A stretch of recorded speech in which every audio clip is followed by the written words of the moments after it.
አዲስ ዓመት አዲስ ነገር ከሌለው ምኑን አዲስ ዓመት ሆነ? ሁልጊዜም እንደምንለው ከደንበኞቻችን የምንፈልገው እርካታን ብቻ ነው እንላለን። ለአዲሱ ዓመት ደግሞ ከእርካታ ጋር ታላቅ ደስታን ጨመርንበት። ሽልማት እንደ ሁልጊዜው የወደዱትን አዘው ከወዳጆቹና ከቤተሰቦ ጋር ውብ ጊዜን እያሳለፉ 250 ድርሃምና ከዛ በላይ ተጠቃሚ ሲሆኑ የዕጣው ተሳታፊ ይሆናሉ። ኩፖኑ ላይ ስምና አድራሻውን ሞልተው በተቀመጠው ሳጥን ውስጥ ይከታሉ። ኦንላይን ለምታዙ ደንበኞቻችን ትዕዛዙ ከ250ና ከዛ በላይ ከሆነ ኩፖን አብረን የምንልክ ሲሆን ሞልተው በዱከም ሬስቶራንት በሚገኘው ሳጥን ማስገባቱን አይዘንጉ። ዕጣው የሚወጣው የአይፎን 17 ፕሮማክሱ ኦገስት 8 ሲሆን BYD ሶንግ ፕላስ ብራንድ ኒው መኪና ደግሞ ሴፕቴምበር 12 ይሆናል። የዱባይ ኢኮኖሚ ዲፓርትመንት ፍቃድ የሰጠው የመንግሥት አካል በተገኘበት ዕጣው የሚወጣ ሲሆን በዱከም የሶሻል ሚዲያ ገጾች ላይ በቀጥታ የሚተላለፍ ይሆናል። አይተው ነክተው ዳሰው የመጀመሪያውን ሰልፊ ተነስተው ዕድልዎን ያሳምሩ። በዕጣው ተሳታፊ ለመሆን 250 ድርሃም ወይም ከዚያ በላይ ተጠቃሚ መሆን፣ ለእያንዳንዱ 250 ድርሃም አንድ ኩፖን ይቀበሉ። የኩፖን ብዛት ገደብ የለውም። ብዙ ሲጠቀሙ ብዙ ዕድል ያገኛሉ። ሕግና ደንቦች ተፈጻሚ ይሆናሉ። ምግብ በልተው መኪና የሚሸለሙ ከሆነ ከዱከም ውጭ የት ይመገባሉ?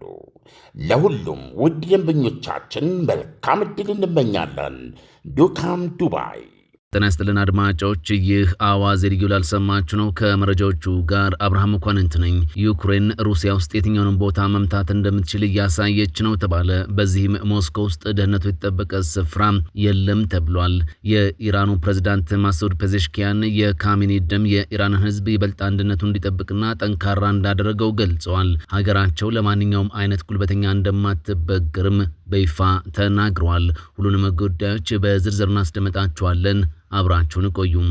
የኢራኑ የቀድሞ የበላይ መሪ አያቶላህ አሊ ካሚኒ የቀብር ስነ ስርዓት በሚሊዮን የሚቆጠሩ ሰዎች በተገኙበት መደረግ ጀምሯል። የኢራን እስላማዊ አብዮታዊ መሪ የነበሩት አያቶላህ ሰይድ አሊ ካሚኒ ከወራት በፊት በአሜሪካና በእስራኤል ከተሰነዘረው ጥቃት ጋር በተገናኘ ህይወታቸውን ማለፉን ተከትሎ በቴህራን በሚሊዮን የሚቆጠሩ የሀገሪቱ ዜጋዎች፣ ከፍተኛ የመንግስት የስራ ኃላፊዎች እንዲሁም ከተለያዩ የዓለም ሀገራት የተወከሉ የደህንነትና የዲፕሎማሲ ልዑካን በተገኙበት ታላቅ የሽኝት ስነ ስርዓት መደረግም ጀምሯል። ሩሲያን በመወከል በቀብሩ ላይ የተገኙት የደህንነት ምክር ቤት ምክትል ሊቀመንበር ዲሚትሪ ሜድቬዴቭ ኢራን አሜሪካን እንደምታሸንፍ የገለጹ ሲሆን በርካታ ዓለም አቀፍ ተወካዮች መገኘታቸውም ዋሽንግተን ቴህራንን ለማግለል የጠነሰሰችውን የዲፕሎማሲ ሴራ ያከሸፈ መሆኑን የኢራን ባለስልጣናት ገልጸዋል። የኢራኑ ፕሬዝዳንት ማሱድ ፔዜሽኪያንና የኢራን ፓርላማ አፈ ጉባኤ መሐመድ ባጋር ጋሊባፍ በጋራ በሰጡት መግለጫ ጠላቶች መሪውን በመግደል ሀገሪቱን ወደ አለመረጋጋት ለመክተት የሞከሩት ሙከራ ሙሉ በሙሉ መክሸፉን ተናግረዋል። ፕሬዝዳንት ፔዜሽኪያን የካሜኒ ደም የኢራንን ሕዝብ ይበልጥ አንድነቱ እንዲጠብቅና ጠንካራ እንዳደረገውም ገልጸዋል። ሀገራቸው ለማንኛውም አይነት ጉልበተኛ እንደማትበገርም ተናግረዋል። አፈ ጉባኤው ጋሊባፍ በበኩላቸው አሜሪካ በሆርሙዝ የባህር ወሽመጥ ላይ ጣልቃ እንድትገባ እንደማይፈቅዱና በቅርቡ የተደረገው የአሜሪካ እስራኤል ጦርነት ግቡን ሳይመታ መቅረቱን በጽኑም ተናግረዋል። የሀገሪቱ የጦር ኃይሎችና የእስላማዊ አብዮት ጥበቃ ጓድ IRGC ከፍተኛ አዛዦች የመሪውን ህልፈት ተከትለው ጠንከር ያሉ የማስጠንቀቂያ መልእክቶችን አስተላልፈዋል። የኢራን ጦር ጠቅላይ አዛዥ ሜጀር ጀነራል ሀታሚና የጥበቃ ጓዱ ምክትል አዛዥ በሰጡት መግለጫ በኢራን መዝገበ ቃላት ውስጥ እጅ መስጠት የሚል ቃል እንደሌለና የጥላቶች ምኞት አብሯቸው ወደ መቃብር እንደሚወርድም ገልጿል። የጥበቃ ጓዱ የኤሮስፔስ ክፍል አዛዥም መሪው ቢሰውም በጥላቶች ላይ የሚሰነዘረው ሰባሪና ያልተጠበቀ ጥቃት ተጠናክሮ እንደሚቀጥልና ማንኛውም የጥላት የተሳሳተ ስሌት ከመቼውም ጊዜ በላይ የበረታ አጸፋዊ ምላሽ እንደሚገጥመውም በመናገር አስጠንቅቋል። በሌላ በኩል የኢራን ጊዜያዊ የመከላከያ ሚኒስትር ከቱርክ አቻቸው ጋር ባደረጉት የስልክ ውይይት ከቀጠናው ውጭ ያሉ ኃይሎች መገኘት ለቀጠናው አለመረጋጋት መንስኤ መሆኑን በመጥቀስ በእስልምና ሀገራት መካከል የጋራ የደህንነት ጥምረት እንዲመሰረትም ጥሪ አቅርበዋል። ሚኒስትሩ አክለውም ከፓኪስታን ጋር ያለውን የመከላከያ ግንኙነት እንደሚያጠናክሩና አሜሪካ ከኢስላማባድ ጋር የተፈራረመችውን የመግባቢያ ስምምነት ብትጥስ ቴህራን ጠንካራ ምላሽ እንደምትሰጥም አስጠንቅቀዋል። የቀድሞ የኢራን ምክትል አፈ ጉባኤና የተለያዩ ዓለም አቀፍ ምሁራን አያቶላህ አሊ ካሚኒ የኢራንን ክብር በዓለም መድረክ ከፍ ያደረጉ የጸረ ቀኝ ግዛት ትግል መሪና ከቻይና ጋር ያለውን ስትራቴጂካዊ ግንኙነት የቀረጹ ስልጣኔ ገንቢ መሪ እንደነበሩ በስፋት በመጥቀስም አወድሰዋቸዋል። ዩክሬን ሩሲያ ውስጥ የትኛውንም ቦታ መምታት እንደምትችል እያሳየች ነው ተባለ።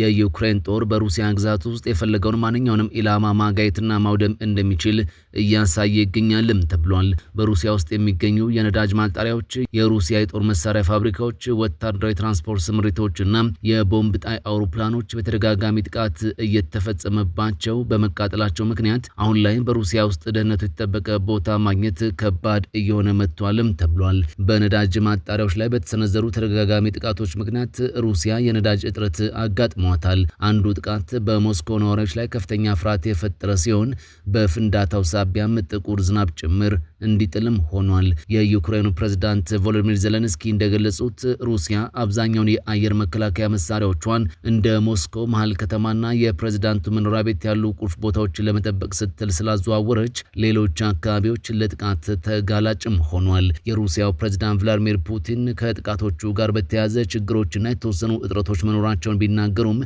የጉዳዩን አሳሳቢነት ግን አሳንሰው ለማየት ሞክረዋል። የሩሲያ ጦርን በበኩሉ በዩክሬን ላይ ከባድ ጥቃት እየሰነዘረ ሲሆን በኪቭ ከተማ ላይ ትላንት በሰነዘረው ጥቃት ቢያንስ 21 ሰዎችን ገድሏል። እንዲሁም በዶኔትስክ ግንባር ከፍተኛ የሰው ኃይል እያጣች ቢሆንም ወደፊት ለመግፋት እየሞከረች ነው ተብሏል። ዜሌንስኪ ሩሲያ ውስጥ በመቶዎች በሚቆጠሩ ማይሎች ጥልቀት ላይ በሚገኙ ቁልፍ ቦታዎች ላይ የሚፈጸሙትን ጥቃቶች በስላቅ አገላለጽ የረጅም ርቀት ማዕቀቦች ሲሉ ደጋግመው ጠርተዋቸዋል። በዓመታት ጦርነት ውስጥ የዩክሬን የጥቃት መሳሪያዎችና ስልቶች ከጊዜ ወደ ጊዜ እየዘመኑ መጥቷል። በዚህ ሳምንት በማህበራዊ ሚዲያ ላይ የተለቀቁ ተንቀሳቃሽ ምስሎች በፋይበር ፖይንት የተመረቱ የፍላሚንጎ ሚሳኤሎች የሩሲያ መድፎች የሚመረቱበትን ቲታን ባርካዲ ፋብሪካን ጨምሮ ሌሎች ኢላማዎችን ሲመቱም ያሳያል። ባለፈው በጋ የወጡ አስገራሚ ምስሎች እንደሚያሳዩት በድብቅ ድንበር የተሻገሩና ፈንጂ የታጠቁ ትንንሽ ድሮኖች መሸፈኛ በሌላቸው የሩሲያ የጦር አውሮፕላኖች ላይ ሲያርፉና ሲፈነዱም ታይቷል። ጦርነቱ ከጀመረበት ጊዜ አንጻር አሁን ላይ ትልቅ ለውጥ ሲሆን ዩክሬን በዚህ ሰዓት በብዛት የምትጠቀመው በሀገር ውስጥ የተሰሩ ድሮኖችንና የተሻሻሉ የራሷን ሚሳኤሎችን ነው። ጥቃቶቹንም ከድንበር በጣም ርቀው በሚገኙት እንደ ሞስኮና ሴንት ፒተርስበርግ ባሉ አካባቢዎች ላይ እየፈጸመች ትገኛለች። የስትራቴጂክና ዓለም አቀፍ ጥናቶች ማዕከል ረቡዕ ዕለት ባወጣው ሪፖርት መሰረት ኪቭ በ2026 የሩሲያን ወታደራዊ አቅርቦትና ሎጂስቲክስ ለማስተጓጎልና ለማውደም ተከታታይ አጫጭር፣ መካከለኛና ረጅም ርቀት ጥቃቶችን በማደራጀት ጦርነቱን ወደ ሩሲያ ግዛት በከፍተኛ ሁኔታ አሸጋግረዋለች። ይህም የተለመደው የአየር ጥቃት መከላከያ ስትራቴጂ ቢሆንም በአውሮፕላኖች ፋንታ በድሮኖችና በሚሳኤሎች እየተከናወነ ነው ሲል አክሏል። ይሄው ሪፖርት እንደገመተው ሩሲያ እንደ አውሮፓውያን አቆጣጠር በ2022 ወረራ ከጀመረች ወዲህ በጦር ሜዳ 1.4 ሚሊዮን የሚደርስ ከፍተኛ የሰው ኃይል ጉዳት ደርሶባታል። ይህ ውጤት ለመምጣት ረጅም ጊዜ የፈጀው በከፊል ምዕራባውያን ሀገራት የትኞቹን መሳሪያዎች የትና እንዴት መጠቀም እንዳለባቸው ጥብቅ ገደቦችን ጥለው ስለነበረ ነው ተብሏል። በተጨማሪም ለሚሳካው እያንዳንዱ የዩክሬን ጥቃት በተቃራኒው የሩሲያ አየር መከላከያና የራዳር ማደናቀፊያዎች ስራዎቻቸውን ስለሚሰሩ የሚከሽፉ ጥቃቶችም አሉ ብሏል ሪፖርቱ። ፕሬዝዳንት ዜሌንስኪ ዩክሬን ሩሲያን ወደ ድርድር ጠረጴዛ ለማስገደድ የ40 ቀናት ዘመቻ መጀመሯን ቢገልጹም በአሁኑ ወቅት ግን ለዲፕሎማሲያዊ መፍትሄ የሚታይ የጎላ እንቅስቃሴ የለም። አንድ ነዋሪነቱ እስራኤል ውስጥ የሆነ አሜሪካዊ አይሁድ ለኢራን በመሰለል ክስ እንደተመሰረተበት የእስራኤል አቃቤ ሕግ ጽሕፈት ቤት አስታወቀም። ኢየሩሳሌም ውስጥ ተማሪ የሆነው የ21 ዓመቱ አሜሪካዊ በእስራኤል ላይ ለሚያካሂደው ስለላ ከኢራን በኩል ክፍያ እንደሚሰጠውም ተገልጿል።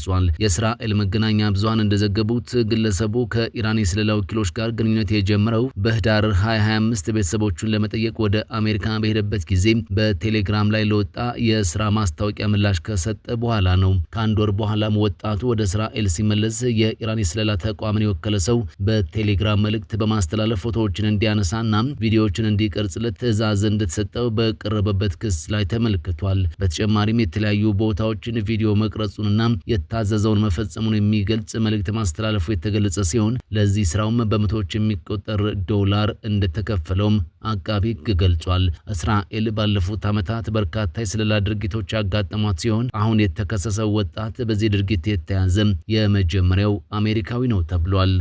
አዲስ ዓመት አዲስ ነገር ከሌለው ምኑን አዲስ ዓመት ሆነ? ሁልጊዜም እንደምንለው ከደንበኞቻችን የምንፈልገው እርካታን ብቻ ነው እንላለን። ለአዲሱ ዓመት ደግሞ ከእርካታ ጋር ታላቅ ደስታን ጨመርንበት። ሽልማት እንደ ሁልጊዜው የወደዱትን አዘው ከወዳጆቹና ከቤተሰቦ ጋር ውብ ጊዜን እያሳለፉ 250 ድርሃምና ከዛ በላይ ተጠቃሚ ሲሆኑ የዕጣው ተሳታፊ ይሆናሉ። ኩፖኑ ላይ ስምና አድራሻውን ሞልተው በተቀመጠው ሳጥን ውስጥ ይከታሉ። ኦንላይን ለምታዙ ደንበኞቻችን ትዕዛዙ ከ250ና ከዛ በላይ ከሆነ ኩፖን አብረን የምንልክ ሲሆን ሞልተው በዱከም ሬስቶራንት በሚገኘው ሳጥን ማስገባቱን አይዘንጉ። ዕጣው የሚወጣው የአይፎን 17 ፕሮማክሱ ኦገስት 8 ሲሆን BYD ሶንግ ፕላስ ብራንድ ኒው መኪና ደግሞ ሴፕቴምበር 12 ይሆናል። የዱባይ ኢኮኖሚ ዲፓርትመንት ፍቃድ የሰጠው የመንግሥት አካል በተገኘበት ዕጣው የሚወጣ ሲሆን በዱከም የሶሻል ሚዲያ ገጾች ላይ በቀጥታ የሚተላለፍ ይሆናል። አይተው ነክተው ዳሰው የመጀመሪያውን ሰልፊ ተነስተው ዕድልዎን ያሳምሩ። በዕጣው ተሳታፊ ለመሆን 250 ድርሃም ወይም ከዚያ በላይ ተጠቃሚ መሆን፣ ለእያንዳንዱ 250 ድርሃም አንድ ኩፖን ይቀበሉ። የኩፖን ብዛት ገደብ የለውም። ብዙ ሲጠቀሙ ብዙ ዕድል ያገኛሉ። ሕግና ደንቦች ተፈጻሚ ይሆናሉ። ምግብ በልተው መኪና የሚሸለሙ ከሆነ ከዱከም ውጭ የት ይመገባሉ? ለሁሉም ውድ ደንበኞቻችን መልካም ዕድል እንመኛለን። ዱካም ዱባይ